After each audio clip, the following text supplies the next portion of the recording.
Hello students, कैसे हैं आप।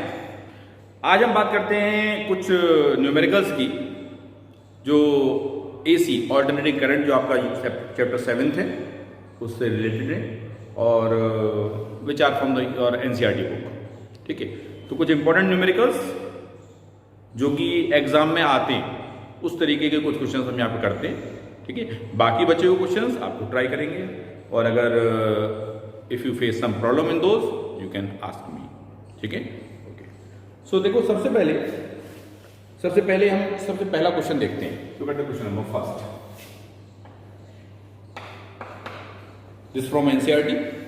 देखिए, फर्स्ट क्वेश्चन है क्या, कह रहा है 100 ohm resistor, 100 ohm resistor is connected to 220 volt 50 hertz AC supply. क्या दे रखा है, एक रेजिस्टर दे रखा है 100 ओम का which is connected to 220 volt 50 hertz AC supply, यानी EV is 220 volt and frequency is 50 hertz।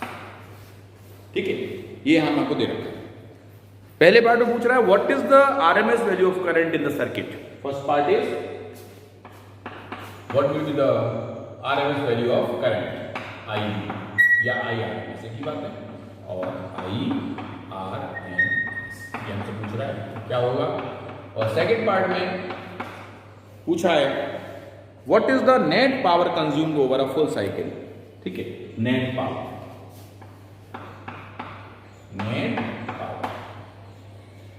Consumed over a full cycle, ये दो पार्ट हमसे दो चीजें पूछी गई हैं। तो देखो, पहले how we can have the RMS value of current. ये RMS वैल्यू ऑफ करंट हमको कैसे मिल सकती है, जैसे हम पहले भी बात कर चुके हैं, जो घर में सप्लाई आती है वो RMS आती है। 220 वोल्ट सप्लाई क्या हो गई, वर्चुअल वैल्यू ऑफ वोल्टेज या RMS वैल्यू ऑफ वोल्टेज हो गई। ठीक है, अब RMS वैल्यू ऑफ वोल्टेज दे रखा है, रेजिस्टेंस दे रखा है और करंट पूछ रहा है। तो ये देखो, याद रखो, अगर हमें RMS करंट निकालना है तो हमें RMS वोल्टेज ही यूज करनी है। तो पहली बात, अगर पहला पार्ट देखें तो IRMS is equal to ERMS over ये होगा V equal to IR। IRMS में दे रखा है कितना 220 वोल्ट और R में दे रखा है कितना 100, कितना आ गया 2.2 एम्पियर। 2.2 एम्पियर आपको मिल गया। अब कह रहा है नेट पावर। अब नेट पावर कैसे निकालें over a full cycle. Net power जो होगी ओवर अ फुल साइकिल, जैसे हम रेजिस्टेंस के केस में, ऐसे सर्किट जिसमें केवल रेजिस्टेंस होता है और वहां पर हमने एवरेज पावर का एक्सप्रेशन ड्राइव किया था, तो आपको याद होगा, तो P कितना आता है EV इंटू EV IV कह दीजिए, ERMS इंटू IRMS कह दीजिए, एक ही बात है। ठीक है, तो EV इंटू IV, EV हमारे पास है, IV हम यहां पे निकाल चुके हैं। So you have both the terms, EV is 220 and IB is 2.2. Just simplify this to get your answer. जो भी आएगा वो आपका आंसर होगा और वो वर्ड्स आपको मिल जाएगा। After simplification you have 484। How much 484 what. आज इट इज क्लियर। तो बड़ा आसान सवाल है, डायरेक्ट फॉर्मूला बेस्ड है, थोड़ा सा कॉन्सेप्ट में आना चाहिए कि हम किस तरीके से इस सवालों को हैंडल करेंगे। चलो एक क्वेश्चन और देखते हैं। अब एक क्वेश्चन देखते हैं, look at the question number 3 in your NCERT book. ठीक है, तो देखिए थर्ड क्वेश्चन अगर हम देखें तो वहां क्या क्या दे रखा है और हमसे क्या पूछा। Question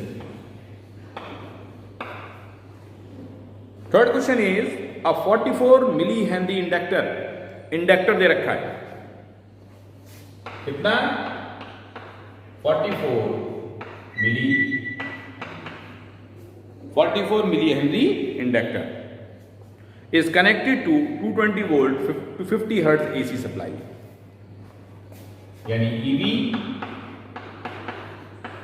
220 volt frequency 50 hertz AC supply, इसे कनेक्ट किया गया है। Determine the RMS value of current in the circuit. हमें निकालना क्या है, टू फाइंड IB। या आई वी कह दीजिए, IRMS कह दीजिए, ये हमको यहाँ पर निकालना है। ठीक है, तो देखो कैसे निकाल सकते हैं। IV is equal to EV upon R होता है। सर्किट में क्या है, सर्किट में है इंडक्टर। इंडक्टर है तो इंडक्टर का इंडक्टिव रिएक्टेंस हमको देखना पड़ेगा। Means inductive reactance is XL। जब हमें XL मिलेगा तो IV equal to EV over XL। देखो क्या होना चाहिए, IV हमें चाहिए, फॉर्मूला होता है EV ओवर R की जगह यह क्या जाएगा, XL कितना होगा, omega L। So you have EV over omega, EV over omega. ठीक है, ओमेगा को क्या लिख सकते हैं, 2 pi nu. So you have EV over 2 pi nu L। ठीक है, अब तो आई थिंक सारी क्वांटिटी में मुझे रखी है। EV कितना है, 222 into 22/7 into nu is how much, 50 and L is how much, L is 44 milli henry. अगर इसको मैं हेनरी में लिखूं इंटरेंस का -3 तो 44 इंटू 10⁻3। ठीक है, इसको सॉल्व कर लेंगे। You will have the virtual value of current which you have 15.9 after 15.9। ठीक है, तो दिस मेथड, इस तरीके से हम वर्चुअल वैल्यू निकाल सकते हैं करंट की in case of circuit containing inductor only. ठीक है, तो you have this the case for inductor. इससे पहले जो सवाल किया वो हमने किस पे किया, रेजिस्टेंस पे किया। अब बिल्कुल ऐसा ही सवाल एक कैपेसिटर पे देख लेते हैं। ठीक है, और उसके लिए आप question number just fourth question देख लेते हैं इसी के बाद का। Now look at the question number 4.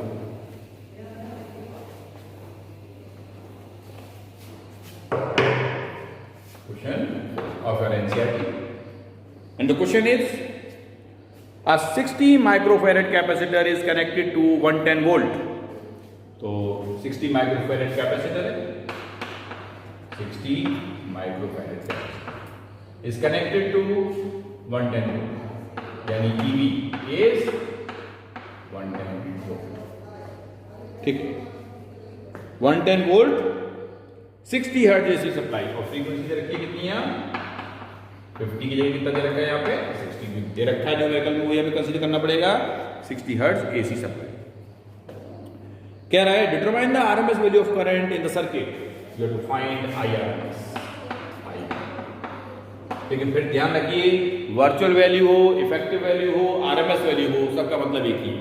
उसमें कंफ्यूजन नहीं करना है, both are one and the same, सब एक ही चीजें।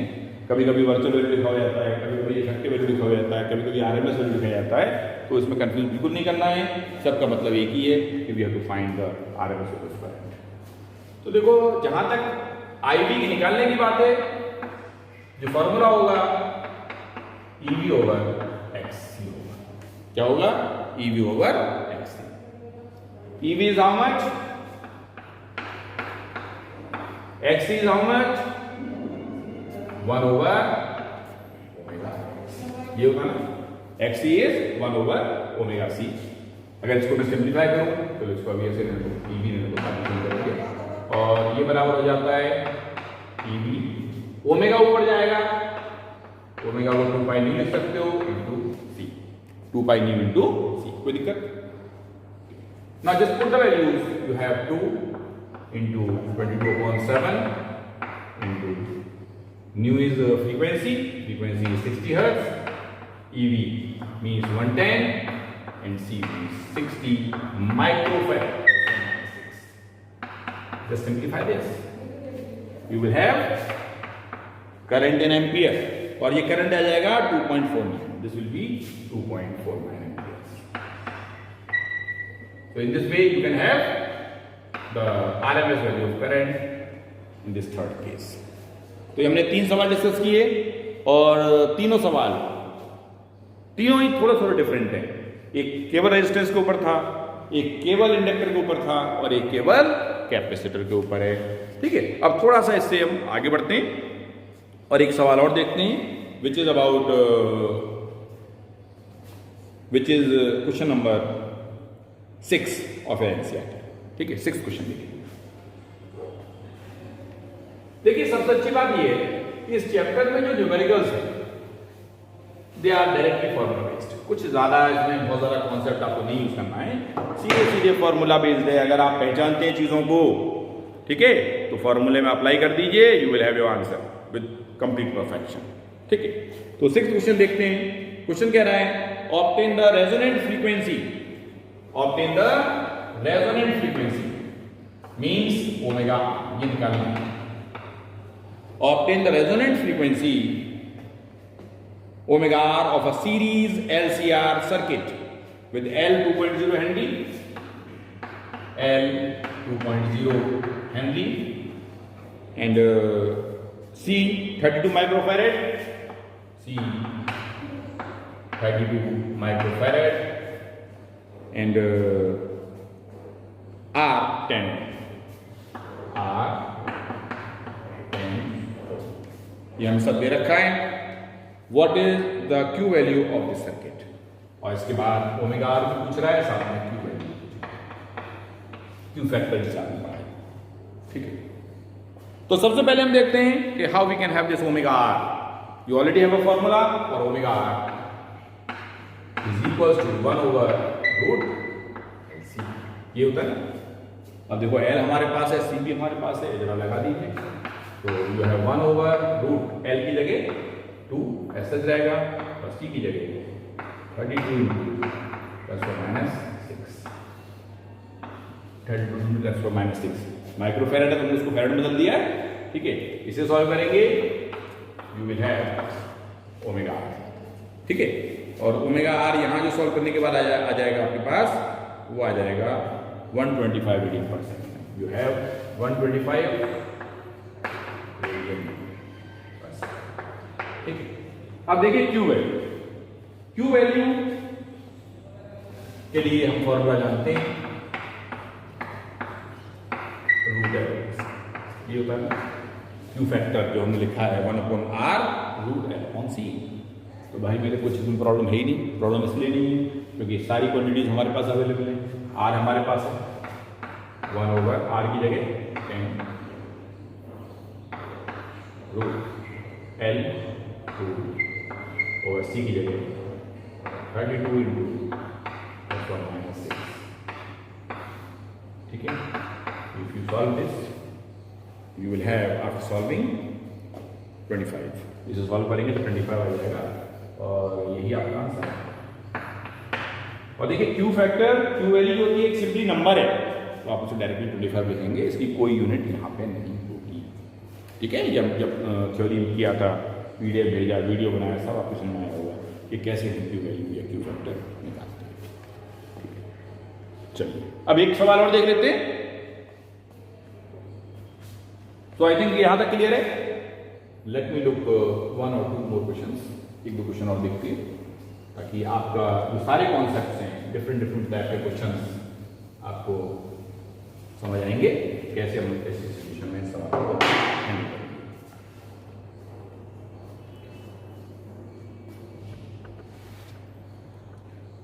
Look at the question number 9. 9th question.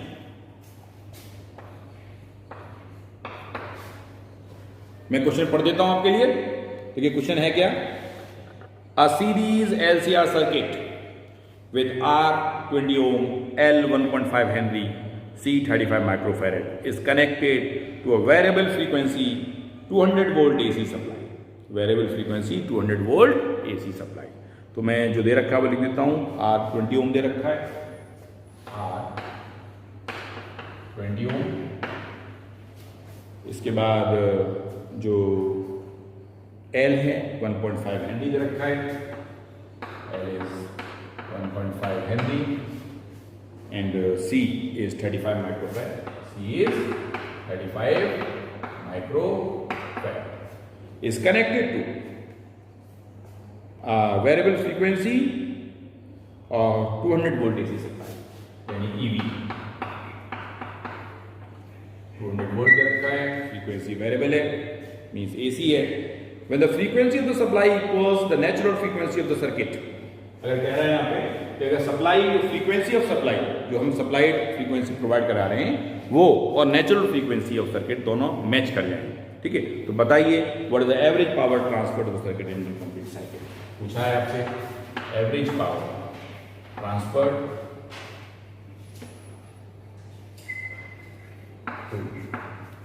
Circuit in one complete cycle.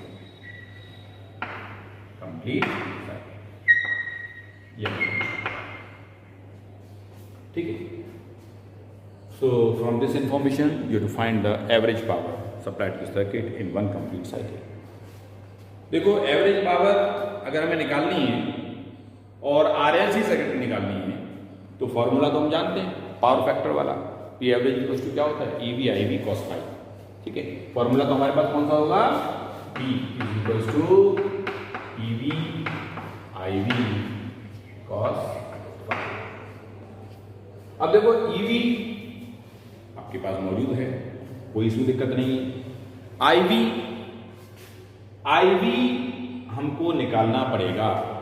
ठीक है, और आईवी निकालने के लिए एक बात यहां पे ध्यान रखनी है वो ये कि क्या यहां जो इंडक्टर और कैपेसिटर हमें दे रखे हैं क्या इनका भी कोई रोल है। देखिए सवाल में कहा गया है what is the frequency of supply when the frequency of supply equals the natural frequency of circuit. Frequency of supply equals the natural frequency of the circuit. It means the circuit is in resonance. ये बात ध्यान रखिए, जब supply की frequency circuit की natural frequency जो match कर जाती है तो हम कहते हैं रेजोनेंस को। और रेजोनेंस का मतलब हो गया आरएलसी सर्किट में जब रेजोनेंस होता है तो एक्सएल और एक्ससी बराबर हो जाते हैं, एक्सएल और एक्ससी बराबर हो जाते हैं। तो हमारा जो सर्किट का इंपीडेंस है तो हम कह सकते हैं एट रेजोनेंस Z इंपीडेंस जो होता है वो किसके बराबर आ जाता है भाई R के बराबर आ जाता है। तो यहां पे Z कितना हो गया हमारा केवल 20। ये बात आप समझ लीजिए, जब Z 20 हो गया then what is the virtual value of current, then IV is equal to EV over Z। V equal to IR होता है, यहां पे क्या है Z किस लिए लगेगा क्योंकि RLC सर्किट है। No doubt it is the resonance condition but है तो आरएलसी सर्किट। तो आपने IV equal to EV over Z किया, then EV is how much 200, Z is how much, Z is how much 20। ठीक है, you have 10 ampere. ठीक है, तो क्या मिल गया हमें, मिल गई IV की वैल्यू कितनी मिली 10 एम्पियर मिली। अब देखो एक बात, अब हम अपने फॉर्मूले पहुंच जाते हैं। अब फॉर्मूले में क्या है जो पावर है average power consumed over one complete cycle is given by EV IV cos phi. अब देखो ईवी हमारे पास दे रखा था, आईवी हम निकाल चुके। ठीक है, यहां तक तो प्रॉब्लम सॉल्व हो गई। अब कॉस फाई रह गया। अब कॉस फाई के बारे में सोचिए, रेजोनेंस कंडीशन में जब एक्सएल और एक्ससी बराबर हो जाते हैं तो जेड आर के बराबर हो जाता है और सर्किट ऐसे काम करता है जैसे कि केवल सर्किट में रेजिस्टेंस रह गया हो। और इन दैट सिचुएशन जब सर्किट में केवल रेजिस्टेंस होता है तो what about the phase angle, what about the phase angle for the circuit containing resistance only, you already know the phase angle is 0, so phi in that case will be 0। तो here phi should be equal to 0 also. यहां से जब EV ivy लगाओगे तो EV कितना है भाई 200, ivy कितना है 10 और कॉस cos 0 की वैल्यू। ठीक है, तो cos 0 हमारा 1 हो गया। यहां से इसको सॉल्व करें तो कितना मिल जाएगा, this is 2000 and this will be our answer. ठीक है, तो ये हमें यहां पे ये आंसर मिल जाता है। तो आई थिंक यहां से आपको थोड़ा कॉन्सेप्ट क्लियर हुआ होगा कि आरएलसी सीरीज सर्किट हो, आरएल सर्किट हो, ठीक है, खाली रेजिस्टिव सर्किट हो, खाली इंडक्टिव सर्किट हो, तो उन सिचुएशंस में हम डिफरेंट जो क्वांटिटीज हैं वो कैसे निकाल सकते हैं। ठीक है, इस तरीके के कुछ क्वेश्चंस मैंने आपके लिए छोड़े, उन्हें आप ट्राई कीजिएगा। और मैं यहाँ पे ये मान के चलता हूँ कि ये जो हमारा ऑल्टरनेटिंग करंट चैप्टर है पूरी तरीके से कंप्लीट हो चुका है। ठीक है, and from the next video we will continue the studies further the next chapter which is about the electromagnetic waves, which is chapter 8 of your NCERT book. Thank you.